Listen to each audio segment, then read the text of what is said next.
Olá, boa noite a todos. Sejam muito bem-vindos à 11ª live do Instituto Nacional de Assistência Farmacêutica e Farmacoeconomia. Meu nome é Victoria Libório, sou jornalista e assessora de comunicação para o INAF. Estamos transmitindo ao vivo para o Brasil pelo Zoom e conectados pelo Facebook. Para aqueles que não possam nos assistir por agora, não se preocupem. Nossa live ficará gravada em nosso canal do YouTube e também divulgaremos em todos os canais. Também é possível ver a nossa programação anterior em nosso site, inaf.org.br. Antes de começarmos, alguns avisos. No geral, nossos painelistas podem visualizar os comentários no chat e acompanhar as perguntas pelo botão de Q&A aqui pelo Zoom. Também estaremos coletando algumas questões pelo Facebook. Afinal, teremos espaços para responder algumas perguntas. Os painelistas poderão escolher já responder algumas questões durante suas falas. Nosso encontro de hoje será voltado para discutir as possibilidades de ganhos de eficiência para o SUS, articulando o setor público e privado a partir das lições da pandemia de Covid-19, com o ex-secretário de Ciência, Tecnologia e Inovação em Insumos Estratégicos em Saúde e professor e pesquisador na Universidade Federal ou Universidade Estadual do Rio de Janeiro, professor Denis Viana. Para moderar a nossa mesa, professor Lindeberg Assunção Costa, professor e pesquisador da Faculdade de Farmácia da Universidade Federal da Bahia e fundador do INAF, para quem passo a palavra. Boa noite, professor. Boa noite, Vitória. Muito obrigado aí pelas palavras. Em primeiro lugar, uma honra trazer hoje aqui, Denis, além de um amigo, né, um profissional de grandeza indiscutível, né? Denis atuou durante muito tempo no setor privado e teve essa experiência na Secretaria de Ciência e Tecnologia, e eu pude acompanhar, né, dizer meu muito obrigado a Denis aqui por estar aqui conosco. Tem uma expectativa muito grande da participação, e eu acho que hoje o debate vai ser muito importante porque pela própria experiência que o Dr. Denis tem, tanto no campo privado e agora no campo público. Ele costumava me dizer que serviço público não é para amador. Não é isso, Denis? Seja muito bem-vindo. Hoje o tema é exatamente isso. A gente vai, Denis, fazer um bate-papo aqui, que não é nada formal, né? Mas assim, trazendo a sua opinião nessa articulação entre o setor público e privado, considerando o que a gente viu nessa pandemia, agora assistiu uma forte articulação que eu, né, nos meus 50 anos de idade, nunca tinha visto isso nessa magnitude que aconteceu, né, essa articulação, muito mais pela emergência sanitária que a Covid, a pandemia trouxe, mas, sobretudo, em algumas áreas isso funcionou de uma forma assim jamais inimaginável, né? Tivemos aprovação na Anvisa de medicamentos, de kits, aliás, de diagnóstico e outros insumos em tempo recorde. Tivemos também a telemedicina sendo aprovada em tempo recorde. Tivemos um gerenciamento de leitos, né, em uma regulação muito mais eficiente do que costuma ser. O epicentro foi São Paulo. São Paulo é a cidade, evidentemente, o estado mais rico do Brasil, mas a gente viu isso acontecer em diversos outros lugares, em que pese, né, temos ainda um Brasil muito desigual, mas essa pandemia trouxe algo que a gente não via isso no dia a dia e provavelmente ia levar anos para que isso acontecesse. E aí eu começaria a lhe perguntar, a gente vai dividir a nossa conversa aqui em 2 blocos e no terceiro bloco eu vou abrir para a audiência para que eles possam perguntar e a gente vai escolhendo algumas perguntas interessantes, né? E eu queria primeiro perguntar a você qual foi o impacto que essa Covid trouxe, em primeiro lugar, na sua rotina, né, como secretário de Ciência e Tecnologia, e que aprendizado você teve inicialmente, para depois a gente poder traçar um panorama, né, dos aprendizados dessa articulação entre o setor público e privado. Seja muito bem-vindo, obrigado. Obrigado, Lindenberg. Bom, primeiro, boa noite a todos. Estou vendo vários amigos participando, é sempre bom reencontrá-los, mesmo que nesse mundo virtual. Eu quero até aproveitar suas palavras iniciais, Lindenberg, e falar que o Brasil não é para amadores. Uma frase do Tom Jobim, que reflete bem a complexidade de lidar com um país dessa dimensão e heterogeneidade e todos os desafios que a gente enfrenta, principalmente num momento como esse. Mas também é um momento de muito aprendizado.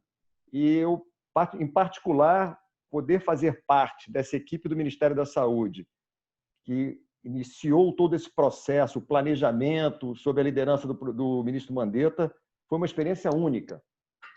Foi uma experiência ímpar, porque nós tivemos, pelo menos, a oportunidade de estruturar, de tomar as primeiras medidas para fazer frente a isso, tanto no aspecto da vigilância em saúde, que é fundamental no início da pandemia, você tem que criar uma barreira sanitária, tem que monitorar os casos, identificar formas de mitigação e assim por diante, quanto à etapa propriamente dita de assistência, que é um desafio a mais, que talvez seja o tópico que vai dominar mais a nossa discussão hoje, que é preparar o sistema do ponto de vista de insumos, equipamentos de proteção individual, ventiladores, leitos de UTI, capital humano, que é fundamental num momento como esse, todos os profissionais de saúde atuando.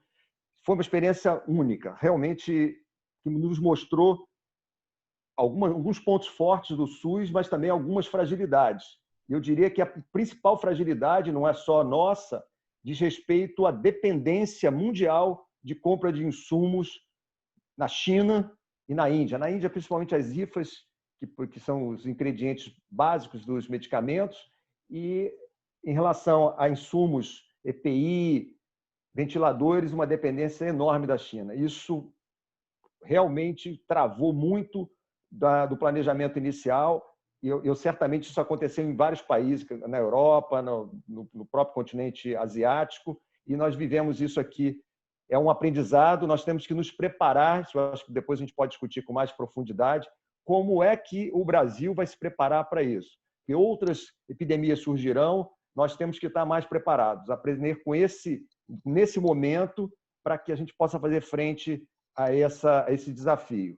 Estamos numa fase ainda intermediária, vivendo com alguma sinalização de redução de números de casos, de óbitos, em várias regiões do país, já vários estados fazendo uma flexibilização do processo de isolamento, que é importante, porque uma externalidade negativa dessa pandemia é em relação às outras doenças, porque está havendo um acúmulo de pacientes que não estão sendo tratados para câncer, doença cardiovascular e assim por diante, e isso vai desencadear uma sobrecarga muito grande no SUS e no sistema suplementar também, que teve que segurar os procedimentos eletivos. Então, a gente vai abordar isso. Eu vou fazer uma reflexão com todos vocês. Quais são os caminhos agora para enfrentar o pós-Covid, tanto na saúde suplementar quanto no SUS? O que nós temos é a necessidade de mudança. Hoje, a inação vamos dizer, é aquilo que a gente não deve fazer, porque nós vamos encontrar um sistema público fragmentado, fragilizado financeiramente, estruturalmente, operacionalmente. Nós temos que ter propostas para esse pós-Covid. Na questão da saúde suplementar, o que vai acontecer? No momento que a economia vai cair mesmo, vai cair no mundo inteiro, e aqui as previsões são realmente pessimistas, nós já estávamos numa situação ainda frágil quando a pandemia aconteceu. Apesar de todas as medidas, essa medida inicial é fundamental, é de apoio, de suporte às famílias, e por isso o Estado tem que gastar, tem que colocar recursos, mas vai ter repercussão no pós-Covid. Então, nós vamos pegar na saúde suplementar a necessidade também de sermos inovadores, criativos, para trazer mais vidas para a saúde suplementar, no momento em que vai haver perda de emprego, que normalmente é o vínculo mais importante de acesso à saúde suplementar. Então, nós temos também que pensar, e eu quero fazer algumas reflexões nesse sentido e ouvir dessa audiência muito qualificada que eu já vi, algumas sugestões também, algumas reflexões. Muito bem. Eu queria começar primeiro pelo ponto de gargalo do SUS, que é um calcanhar de Aquiles, digamos assim, que é o subfinanciamento. E a gente tem uma lei do teto aí que estrangula completamente o gasto público nessa área, né, que foi liberada esse ano, a gente sabe, mas que isso não tem como. Queria ouvir um pouco sua opinião, se acha, na sua opinião, que essa lei vai perdurar diante do que vem por aí, porque se não botar dinheiro, por mais eficiente você seja, há digamos assim, um subfinanciamento que é inevitável, né? E a outra é a rede hospitalar. Quando você olha para a rede hospitalar, né, você vê particularmente a assistência hospitalar muito problemática, porque a gente tem hospitais de baixa densidade tecnológica e também de baixa escala, porque são metade dos 6.000 e poucos hospitais metade tem 50 leitos, até 50 leitos, né? E eu queria ouvir um pouco de você. Você acha que esse pós-Covid tem que trazer mais eficiência, fazendo hospitais como tem na Europa, de mais de 500 leitos, de 1.000 leitos, e a questão do financiamento, que a gente vive num pêndulo, né? E o sistema público hoje se gasta menos do que o privado, per capita, quando você considera o orçamento que vai. Qual é a sua análise disso daqui para frente? As perguntas são muito boas, Lindenberg. Na questão do financiamento, nós já tínhamos um subfinanciamento do SUS, historicamente, nos deparamos com essa pandemia e talvez um legado dessa pandemia seja a reflexão da sociedade, de uma maneira geral, que saúde é uma prioridade, tem que colocar recursos na saúde. Essa pandemia parou o mundo. E se nós não investirmos em saúde, prepararmos estruturalmente, com políticas efetivas, novas epidemias que venham a surgir também vão ter esse mesmo efeito. Então, eu acho que talvez isso possa ser um motivador de mexer nessa estrutura. Agora, como mexer nisso aí?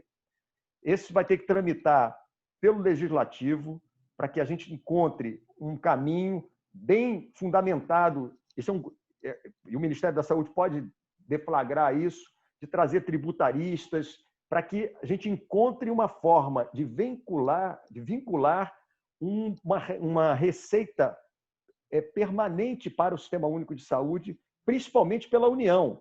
Porque hoje os municípios, a maioria dos municípios hoje já está comprometendo mais de 25% da receita bruta com saúde. Não dá mais para apertar os municípios e os estados. É a União que tem que colocar mais recursos.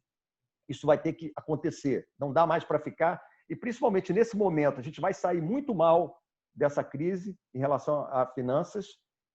Vem aí um contingente da população que não está sendo tratado pelas outras doenças e vai precisar ser tratado agora. Então, vai sobrecarregar o sistema. Sobrecarga do sistema sem recurso, isso aí é explosivo. Nós vamos ter que colocar a União para uma parcela maior de financiamento. E eu queria fazer um recorte nisso, Lindenberg, sobre como financiar tecnologias de alto custo. Eu coloquei isso numa oportunidade lá na Câmara. Nós temos que criar um fundo com transparência, com auditoria de órgãos de controle, mas um fundo que permita colocar, por exemplo, emendas parlamentares. São 5 bilhões de reais ano de emendas parlamentares só para a saúde. A gente tem que canalizar isso. Falei isso na Câmara lá para os deputados ligados à área de saúde. Olha, essa é uma oportunidade. Porque não adianta pressionar o executivo para pedir incorporação o tempo todo se a gente não tem mais recursos. A gente tem que buscar dinheiro novo para a saúde. No tópico tecnologias de alto custo, criar um fundo. Nós temos alguns exemplos no mundo. O Reino Unido criou um fundo para o câncer, mas que está com problemas, porque lá no Reino Unido tem problemas do financiamento do NHS de uma maneira geral. Mas esse é um caminho, de alguma forma, de trazer dinheiro novo, e as emendas parlamentares certamente podem ajudar nisso. Então, o primeiro tópico que você comentou, financiamento não dá mais hoje para funcionar com o que a gente tinha diante do que a gente vai receber do pós-Covid, de um sistema muito fragilizado. Em relação à estrutura, principalmente hospitalar, eu queria começar pelo tópico de um gargalo fundamental no Sistema Único de Saúde, que é a média complexidade. A média complexidade é o momento em que o paciente que está na atenção primária, que funciona, já tem inúmeras avaliações de cidades brasileiras, onde você consegue ter uma penetração grande da atenção primária, de redução de morbimortalidade, doença cardiovascular e assim por diante. Agora, no momento em que esse doente precisa sair da atenção primária para definir, através de um especialista, se ele vai precisar de um procedimento de alta complexidade, ou se ele pode voltar a ser atendido na atenção primária, começa o grande gargalo no SUS. Nós não temos acesso, nos 5.570 municípios, aos especialistas, e para isso, talvez um outro legado da crise seja a difusão da telemedicina, conectar o médico de atenção primária com o especialista.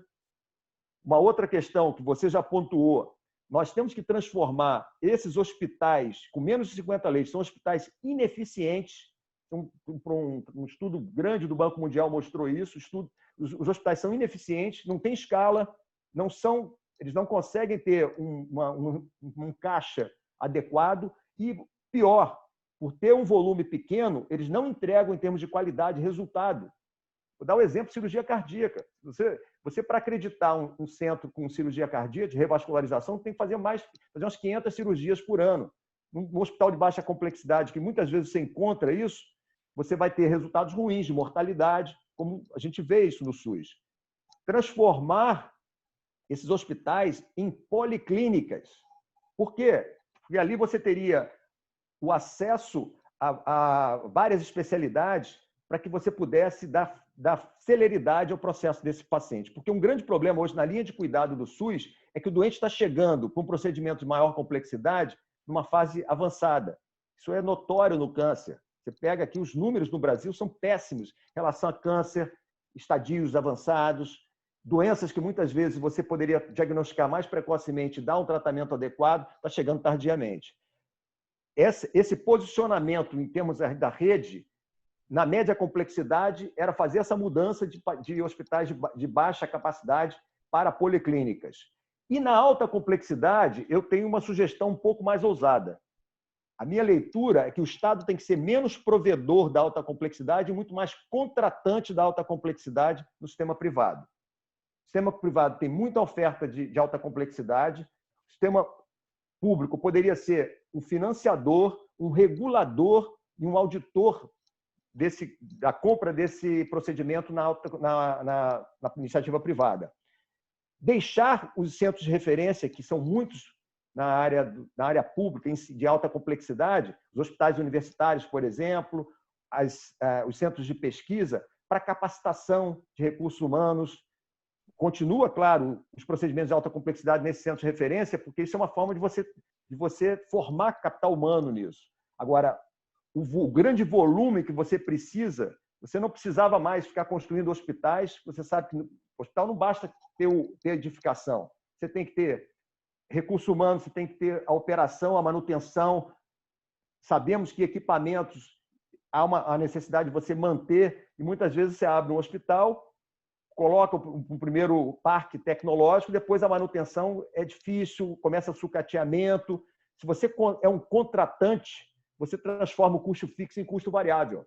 Isso pode ser uma forma de você aumentar a eficiência do sistema. Então, nesses dois pontos, inegável a necessidade da União colocar mais recursos. Você pode criar um fundo com emendas parlamentares para tecnologias de alto custo, e na área de infraestrutura, média complexidade, você dá celeridade com telemedicina e criação de policlínicas para dar celeridade nesse processo, e contratação da alta complexidade na iniciativa privada. Muito bem. Eu queria só fazer alguns comentários aqui importantes. A gente tem observado, você que esteve ali naquele momento das primeiras entrevistas no Ministério da Saúde, eu queria que você comentasse um pouco do sistema de informação que a gente tem, né? E comentasse também um pouquinho sobre uma parte da pasta que você comandou, que é a ciência, né?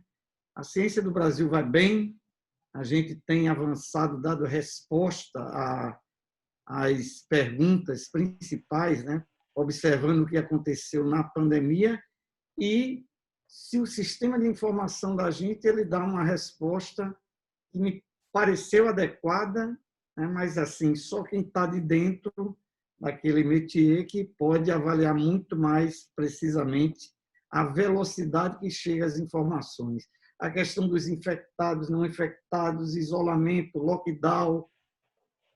Queria que você comentasse um pouquinho entre o campo da ciência e, evidentemente, os sistemas de informação que a gente dispõe e o que poderia a gente melhorar em termos de sistema para dar mais eficiência com dados que gerem, evidentemente, uma tomada de decisão mais acertada, digamos assim.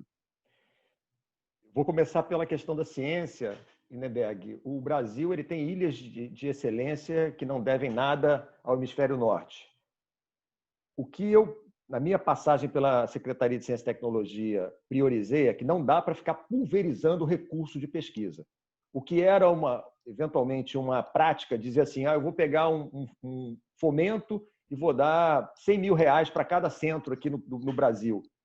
Você não consegue mobilizar realmente um recurso importante, fragmenta, pulveriza e não dá retorno. Qual foi a nossa leitura lá? Você tem que identificar realmente quais são as vocações. Pesquisa hoje só funciona em rede de colaboração.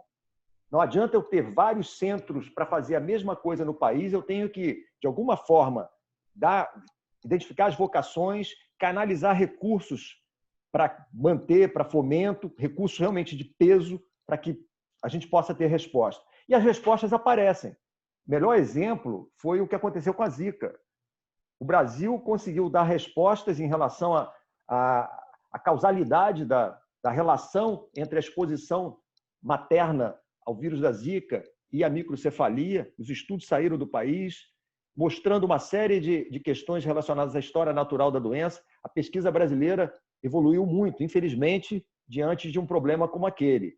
E, nesse momento, também vem dando respostas importantes. Então, nós temos capacidade instalada, nós temos capital humano, o que tem que, de alguma forma, e o Ministério da Ciência e Tecnologia tem participado muito disso, de criar os grupos, as redes de relacionamento para canalizar recursos de uma maneira mais efetiva. Eu penso que isso pode ser um caminho de você identificar e, de alguma forma, ajudar os centros menores trabalhando em colaboração com os centros maiores. Isso pode ser uma forma de você potencializar vocações também regionais e assim por diante. Voltando ao tópico inicial seu sobre sistemas de informação. Problema crônico no SUS. O DataSUS tem mais de 100 bases de dados e softwares diferentes que não se falam. Qual foi a decisão do ministro Mandetta? Olha, não adianta querer criar um sistema único para tudo isso. Nós temos que ter o quê? Interoperabilidade. A palavra-chave é interoperabilidade. Como é que eu consigo retirar os dados de diferentes bases de dados para trazer uma informação, gerar conhecimento para a tomada de decisão? Essa é a questão crítica, é a integração disso aí. E isso foi iniciado. O DataSUS tem um craque, que chama-se Dr. Jackson, que continua no quadro do Ministério da Saúde. Ele foi convidado pelo ministro Mandetta, era o responsável pela tecnologia da informação do INCOR. É um craque que conhece a saúde, sabe como lidar com o sistema de informação, tem uma visão de pesquisa. Então, nós temos hoje capital humano preparado para isso, para dar respostas a isso. E, de alguma forma, o que a gente tem que avançar realmente é a integração dessas grandes bases de dados para que a gente possa ter informação de qualidade para a tomada de decisão. Nós estamos ainda carentes disso no país. Eu sempre faço o paralelo com o sistema de informação no setor financeiro. O Brasil é top nisso aí, porque as instituições se falam.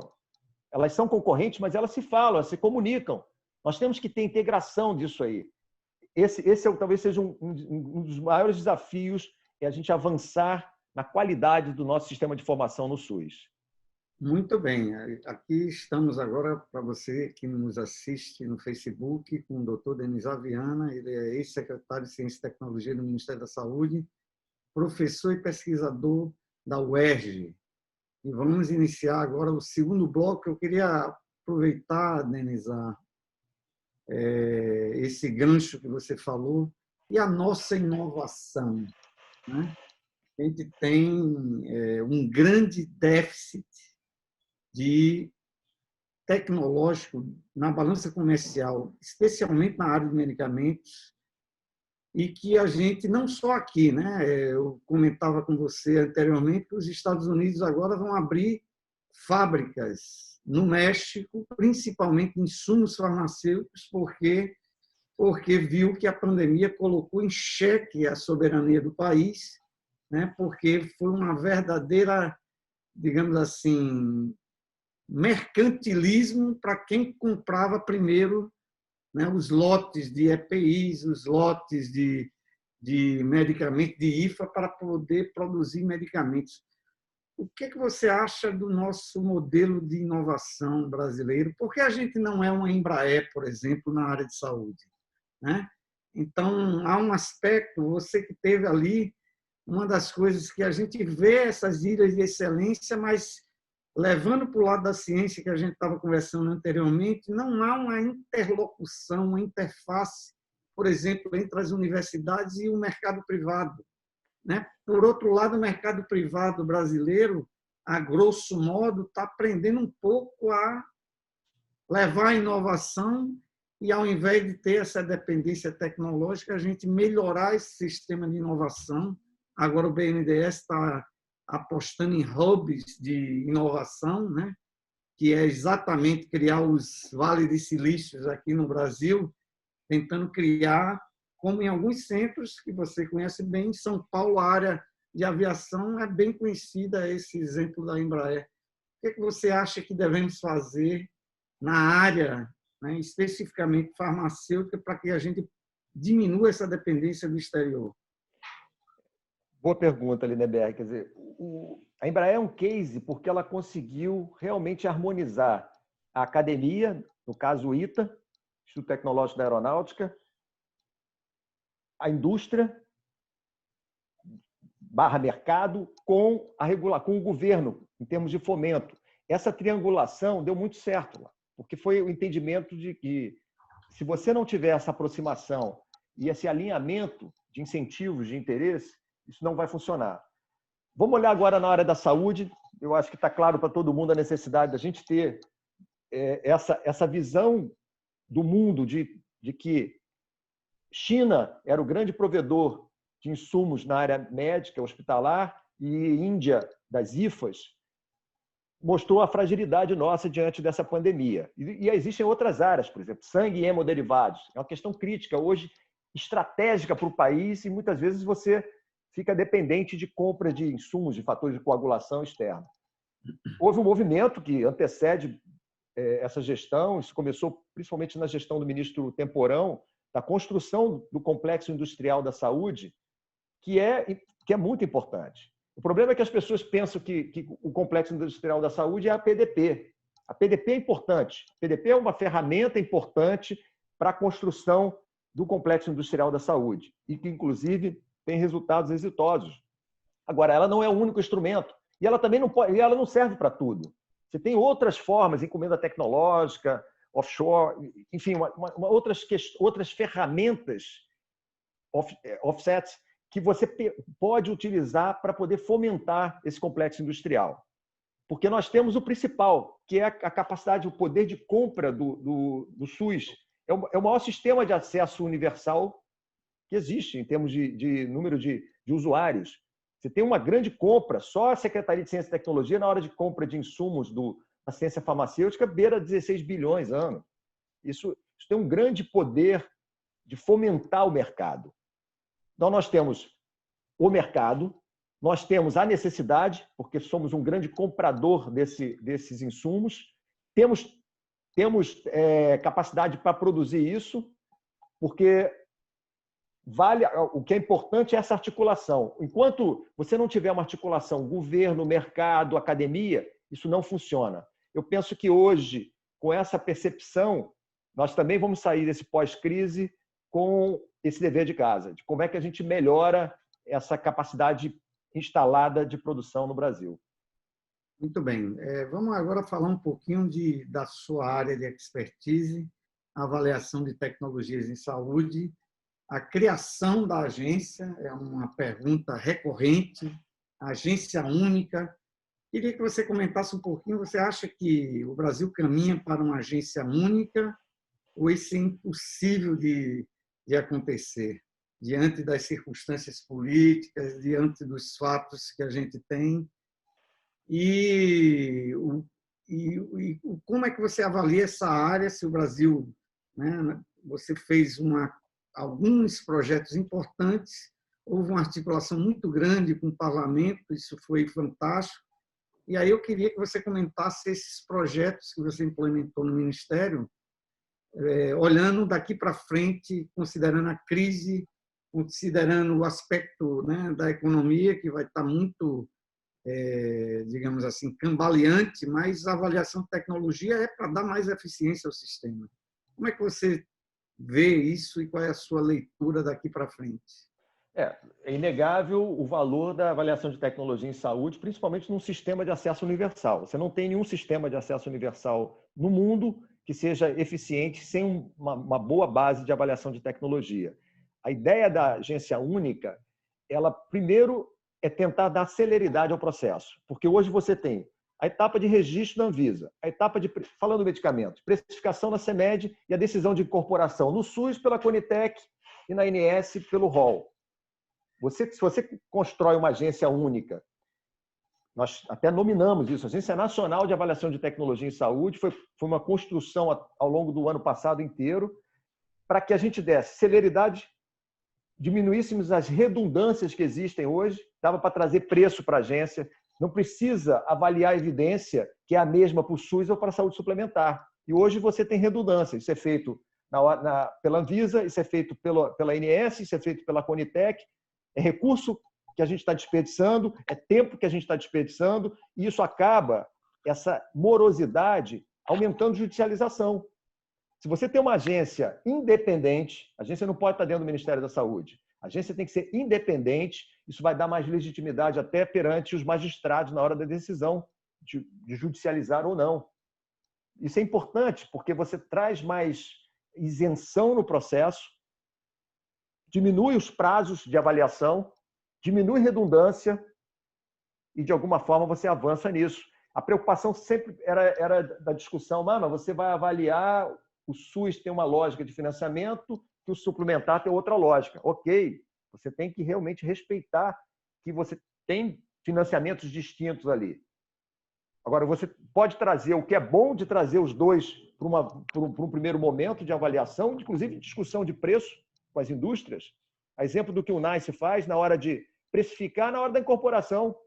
Você tem poder de barganha, discute o que é custo efetivo para incorporar no país. A gente até hoje ainda não definiu isso, não tem forma explícita qual é o nosso limiar de custo-efetividade, mas a gente poderia definir isso. Isso é uma outra discussão, que eu também não sou a favor de ter um valor único, a gente tem que ter questões muito mais pertinentes a um contexto dessa prevalente, um contexto dessa rara, mas ter essa massa crítica para avaliar a tecnologia de uma maneira centralizada, independente e unificada, eu acho que vai trazer muita eficiência para o sistema.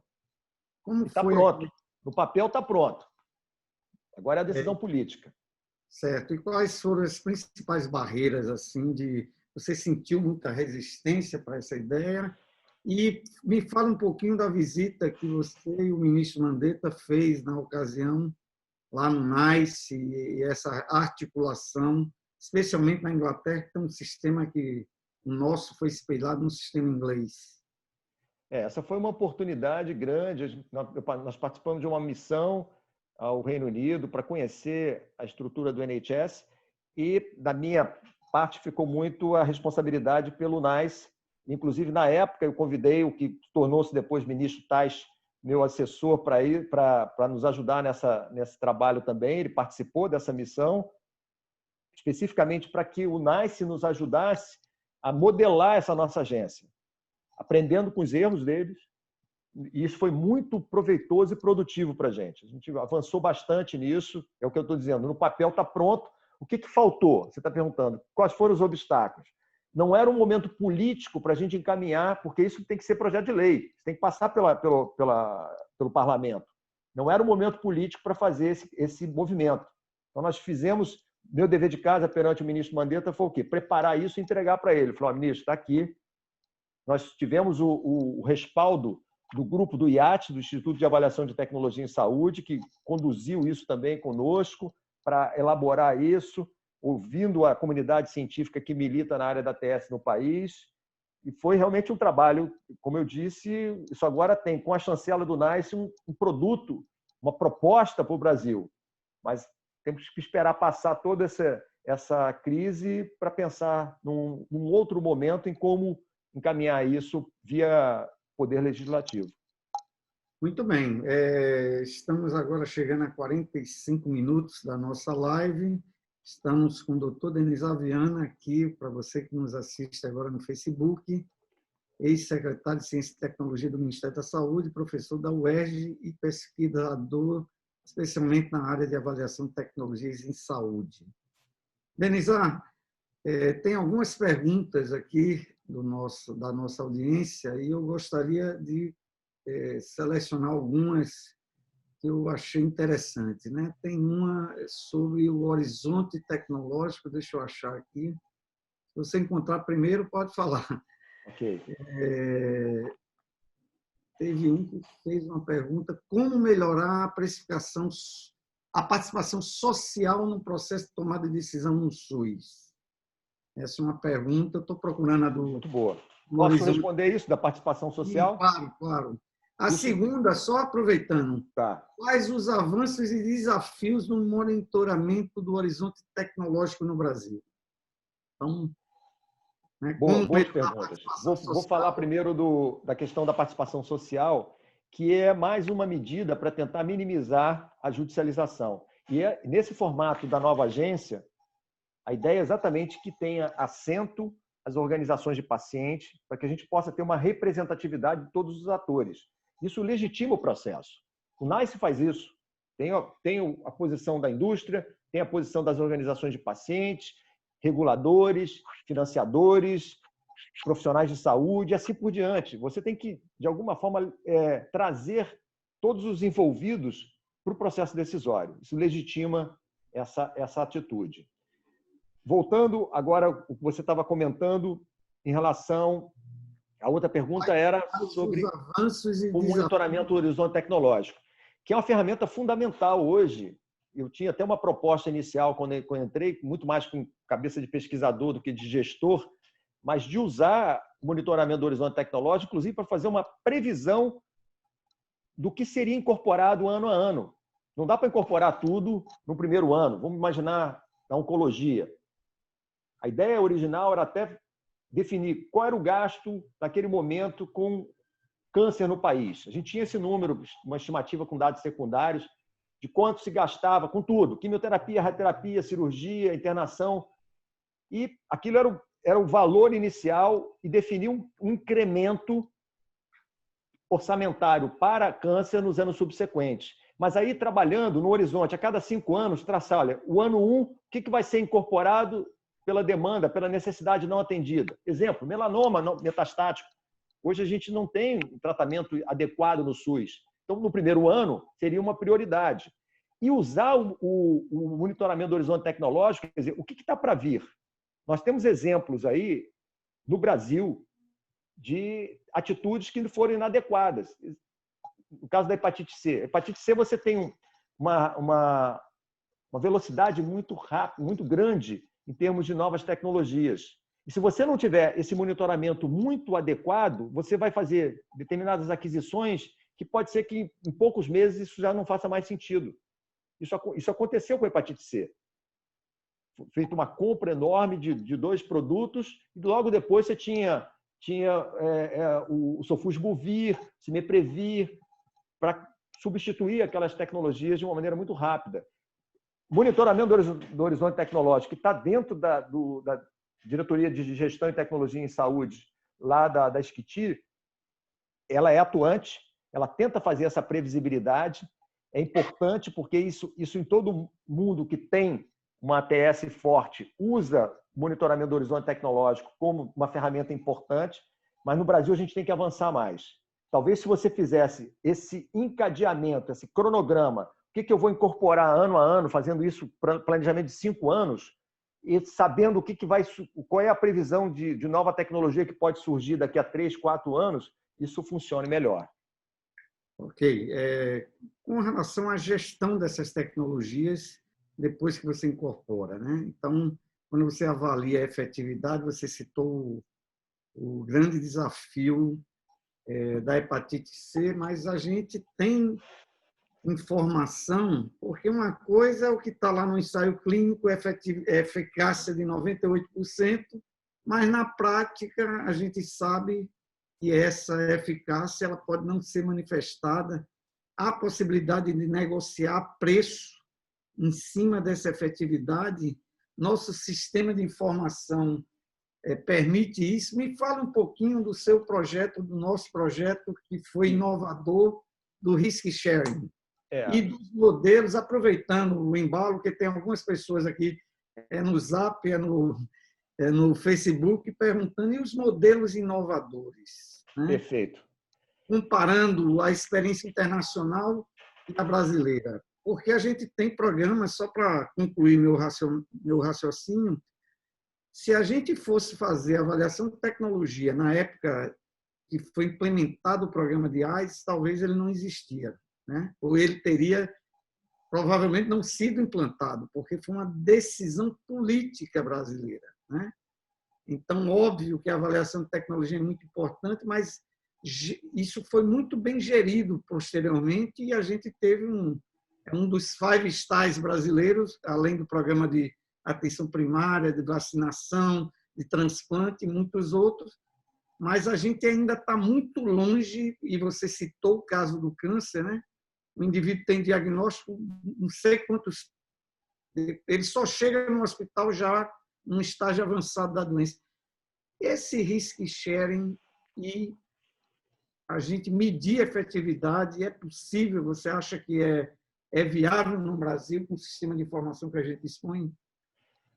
Lindenberg, você acompanhou isso, demandou muita energia nossa, muito trabalho construir tudo isso. Vou começar pela efetividade. Monitorar desfecho não é algo simples em lugar nenhum do mundo, porque você requer a construção de uma lógica de pesquisa mesmo, de acompanhamento, e em condições do dia a dia, em condições do mundo real, não é um estudo controlado. E isso para nós foi um grande aprendizado, porque a gente conseguiu reunir os centros de referência em doenças raras para que fosse constituída uma grande rede de monitoramento disso, sob a supervisão de um órgão externo, que nesse caso nós contratamos o Instituto de Ensino e Pesquisa do Einstein. E, apesar de toda a dificuldade, isso avançou. Qual é o grande gargalo hoje para a gente avançar nesses modelos inovadores, principalmente no SUS? A questão legal, a questão... porque nós esbarramos no momento em que a gente precisava adquirir o medicamento por uma lógica de compartilhamento de risco com questões legais do SUS. O SUS só pode comprar medicamento para aquilo que está incorporado, está na Rename, ou aquilo que é judicializado. Qualquer outra modalidade não está prevista em lei. E eram quase que reuniões diárias que você acompanhava, tentando, com a nossa consultoria jurídica, encontrar o caminho com transparência. Eu fiz isso junto com o órgão de controle. Eu fui ao TCU apresentar o projeto. A cada 15 dias eu ia lá atualizar. E nós tivemos muita dificuldade para transitar nisso. Então, esse é o maior gargalo. O gargalo é jurídico.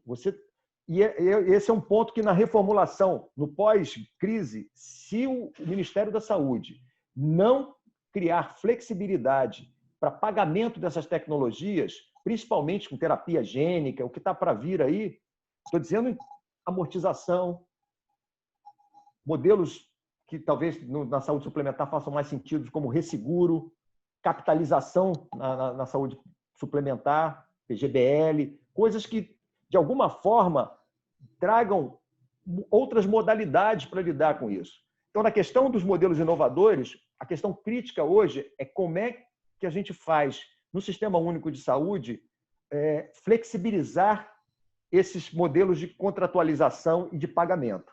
Esse é um grande desafio. É um grande desafio porque, se nós não alterarmos a lógica vigente, a gente não vai conseguir avançar em eficiência nisso.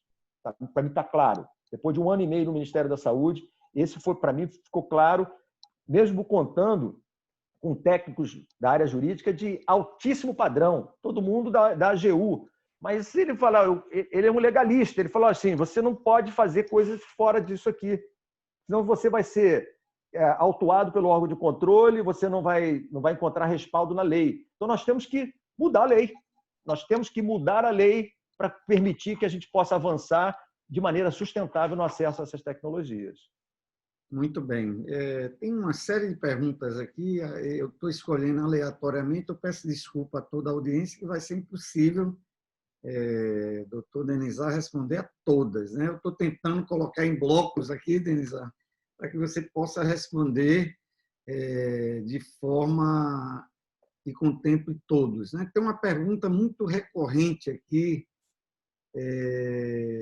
uma mais geral: como é que você vê a evolução do SUS nos próximos anos, né, em termos, provavelmente, de funcionamento, e uma sobre quimioterapia oral, que foi recentemente aprovado um projeto de lei, né, e como é que você está vendo isso com relação a esses produtos que não tinham acesso? Imagine você agora no Covid, se você tem uma droga oral e você não precisa ir num centro de infusão, é muito mais evidente e lógico do que você utilizar um medicamento oral. Então, tem algumas perguntas que giram em torno, né, desse projeto de lei, a lei de incorporação da QT na saúde suplementar, assim como a medicação estiver disponível e precificada e já foi votada no Senado. Qual é a sua opinião a respeito desse aspecto, né, da quimioterapia oral? Você achou um avanço para a saúde suplementar?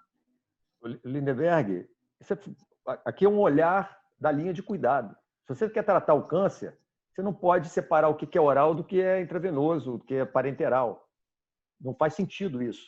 Você tem que oferecer para o paciente o insumo que onde há evidência para que ele possa se beneficiar. Do ponto de vista da linha de cuidado, eu acho que está correto. A preocupação por lado de quem está pagando a conta, a operadora de plano de saúde, é começar a pensar também em modelos inovadores. Bom, se eu faço uma estimativa e acredito que esse impacto vai ser um impacto que, naquele momento, como operadora não possa incorporar, você tem outras modalidades hoje de lidar com isso. Muito mais fácil de fazer isso na saúde suplementar. Resseguro, capitalização, amortização. A saúde suplementar tem muito mais chances de inovar do que o SUS hoje com a legislação vigente. E para fazer frente a isso, eu estou dizendo agora uma posição como médico. Se eu sou médico, se eu sou oncologista, eu não posso separar o que é o tratamento oral do tratamento parenteral. Se eu tenho evidência, é aquilo que tem que ser, de alguma forma, dentro de protocolos, óbvio. A gente não está aqui criando uma coisa caótica. Agora, é claro que a evolução das drogas orais, elas vinham pressionando para isso. Eu acho que isso era um caminho natural. Eu também acho, e assim, como aconteceu com a AIDS, né? Você viu que o projeto de lei veio a pressionar e foi aprovado, e, consequentemente, agora os pacientes têm esse direito, né? Com a mudança da lei. O modelo, aí, entrando nesse tema agora da oncologia, né? Tem algumas perguntas aqui bem interessantes. Eu vou fazer a primeira. Você acredita que o modelo de oncologia hoje ainda funciona? Existe a possibilidade de ter um modelo similar ao componente especializado da assistência farmacêutica para novas tecnologias na área de câncer? Você acha que esse modelo... Aliás, qual era o modelo que o nosso ex-ministro estava trabalhando? Tinha uma proposta de modelo, é secreto ou pode ser feito? Não, a ideia... Porque vamos partir do SUS hoje. Hoje nós temos uma oferta de acesso a tecnologias muito muito tímida perante o que a gente pode oferecer. Eu dei o exemplo do melanoma metastático, acho que é bem evidente o abismo que existe hoje, a oferta do SUS, o que a gente tem em tratamento que muda a história natural da doença. Hoje, o modelo, mas a gente tem que olhar isso, é a linha de cuidado. Eu não posso também, a preocupação não é só com o medicamento. Eu tenho que pensar na quimioterapia, eu tenho que pensar numa questão crítica que faz todo sentido em tumor sólido. O que muda efetivamente sobrevida em tumor sólido? Cirurgia na hora certa. Isso faz diferença, tem muito impacto. Agora, para que isso aconteça, eu tenho que começar a reduzir os prazos entre o que você falou, entre diagnóstico e tratamento. Então, a linha de cuidado hoje está comprometida. Então, realmente, aí eu acho que também não adianta, eu vou botar todo o meu recurso no medicamento e esqueço de rever a linha de cuidado. O que era importante? Uma política de câncer para o Sistema Único de Saúde. O câncer ser realmente como um programa, a exemplo do que existe o programa de ST/AIDS, programa das hepatites virais, programa de sangue e hemoderivados, Programa Nacional de Imunização, tudo que tem programa no SUS funciona melhor. Porque você tem uma previsibilidade orçamentária, você tem um grupo de experts que constantemente atualiza os protocolos. Então, o câncer tinha que ser tratado dessa forma. É claro que quando a gente fala de câncer, eu estou falando de uma infinidade de doenças.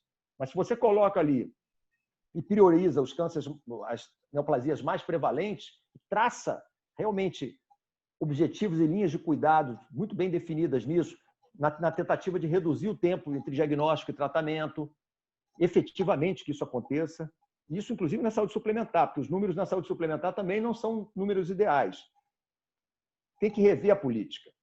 E para ter acesso às tecnologias, eu volto à questão anterior que eu comentei com você. Nós temos que mudar a legislação para, de alguma forma, ter projetos inovadores de incorporação tecnológica, que permitam ter outras modalidades de pagamento que não só as que existem hoje no Sistema Único de Saúde. Agora, aproveitando o momento, assim, a pergunta foi bem específica. Você acha que o modelo do componente especializado, considerando, evidentemente, a linha de cuidado, é um bom modelo para câncer? Porque as APACs incorporam, mas termina não pagando.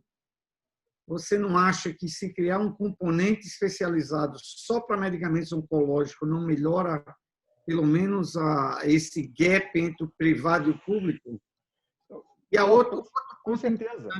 Antes de você entrar, que eu quero colocar, e tem uma pergunta aqui que é bem dentro da linha de cuidado e do modelo, né, que é um modelo hegemônico que a gente tem, hospitalocêntrico, né, baseado num especialista. Você não acha que o financiamento também, né, ele distorce o sistema, porque tem muito hospital, né, que ele, ao invés de ganhar o dinheiro cuidando do doente, ele ganha o dinheiro, né, vendendo produto, né, porque você tem numa cesta lá, a grosso modo, óbvio, né? Você não acha que o financiamento ele teria que ser mudado? Porque se você pega a linha de cuidado, prevenção, pacientes com câncer de colo, né, no norte, é um absurdo a prevalência. Por quê? Porque o indivíduo não tem segredo, não tem programas de prevenção e promoção que alcancem esse tipo de população. Você não acha que o financiamento... Aí são duas coisas para a gente não se perder. Primeiro, se o modelo do CEAF, que foi um modelo que foi muito importante para as outras doenças que você citou aí, artrite reumatoide é uma, todas as doenças imunológicas foi muito importante, mas não funciona por câncer, porque o câncer tem uma forma de financiamento diferente dessa que a gente tradicionalmente, inclusive para negociar preço, né? Então, eu queria que você comentasse, desculpe a interrupção, mas não, foi sem dúvida, Lindenberg. As APACs hoje, elas acabam sendo restritivas para dar acesso a novas tecnologias no câncer. O câncer, eu tinha uma proposta como pesquisador, era você definir esse conjunto, principalmente das condições mais prevalentes, e definir o pacote inicial. Olha, vamos gastar com câncer X bilhões ano, que é o que para tratamento não só de medicamento, mas químio, cirurgia, e de alguma forma, incorporar novas modalidades. Você tem novas modalidades hoje também para pagar tratamento. Bundle payment, você está usando na atenção primária capitation, você tem outras formas hoje de criar incentivos para quem está provendo o serviço e para quem está pagando. Só que, mais uma vez, se você hoje, a PAC, não adianta você incorpora lá pela Conitec e a PAC continua restritiva, como é que o hospital vai pagar? O hospital não consegue. O hospital acaba sendo, ou ele vai fazer no mix dele. Eu tenho aqui, eu ganho no transplante para subsidiar esse procedimento aqui. Aí tem que ser um hospital de grande porte. A maioria dos hospitais não tem essa capacidade e acabam não utilizando. Não adianta você incorporar se você não tem como pagar. Tem que mudar a lógica do pagamento. Era uma das áreas de maior atenção que o ministro Taixe tinha na contextualização dele. Criar os centros de câncer de forma verticalizada, onde você tem a químio, a rádio. Radioterapia é um gargalo no país. A tentativa agora, dos anos mais recentes, de criar o programa de expansão da radioterapia. A gente sabe da necessidade disso, que ainda muitos pacientes precisam de radioterapia e não tem isso no país. Tem que mudar essa lógica do financiamento.